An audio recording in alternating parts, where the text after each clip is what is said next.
بسم اللہ الرحمن الرحیم اللہم صل علی محمد وآل محمد اعوذ باللہ من الشیطان اللعین الرجیم بسم اللہ الرحمن الرحیم ماہ مبارک رمضان آپ سب کو مبارک ہو۔ ماہ مبارک رمضان ایک ایسا مہینہ ہے جس میں ہم پروردگار کی رحمانیت اور رحمت کو محسوس کر سکتے ہیں۔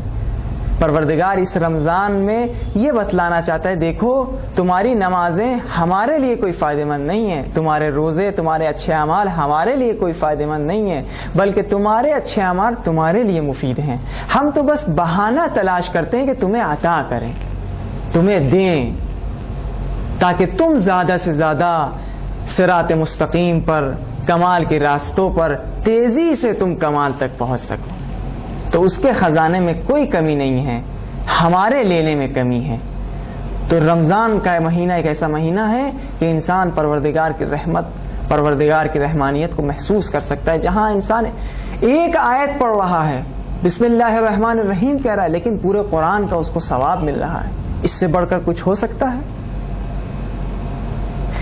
تو آئیے ہم اپنی زندگی کو اسی تعلیم اہل بیت پر، اسی قرآن کی تعلیم پر لائیں، تاکہ اپنی زندگی کو صحیح طریقے سے اس سے استفادہ کر سکیں، اپنی زندگی کو اس طریقے سے استفادہ کر سکیں کہ ایک ایک لمحہ ہمارے لیے فائدہ مند ہو، ہمارے لیے باعث ثواب ہو۔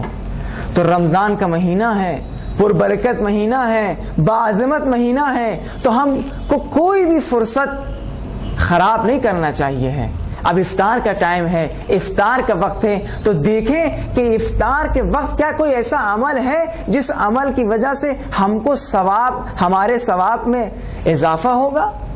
تو جب آپ روایتوں میں آ کے دیکھتے ہیں تو کہا یہ جاتا ہے کہ اگر کوئی افطار کے وقت سورہ قدر کی تلاوت کرتا ہے، سورہ انا انزلنا کی تلاوت کرتا ہے، تو شاید 30 سیکنڈ سے زیادہ نہ ہو، اگر تلاوت کرے گا سورہ قدر کی، تو اس کو ایسا ثواب ملے گا کہ گویا وہ راہ خدا میں فی سبیل اللہ صراط مستقیم پر اپنے خون پہ غلطا ہوا ہے۔ ابھی اس عظمت، اس ثواب کو انسان اندازہ نہیں لگا سکتا ہے۔ دوسری چیز کہا یہ جاتا ہے کہ افطار کے ٹائم انسان کی ایک دعا پوری ہوتی ہے۔ تو آپ بتائیے، کیا اس وقت انسان گاڑی کے بارے میں دعا کرے گا کہ پروردگار ایک گاڑی ہمیں عطا ہو؟ گھر کے بارے میں دعا کرے گا کہ پروردگار ایک گھر ہمیں عطا ہو؟ یہی ایک ایسا ہی قصہ رسول خدا کے زمانے میں گزرا تھا کہ کوئی شخص رسول خدا کے پاس آیا تھا اور آنے کے بعد یہ کہا کہ اے رسول خدا، دعا یہ کر دی کہ ہمیں یہ مل جائے، وہ مل جائے، وہ عطا ہو جائے، گھر بڑا ہو جائے، زمین مل جائے۔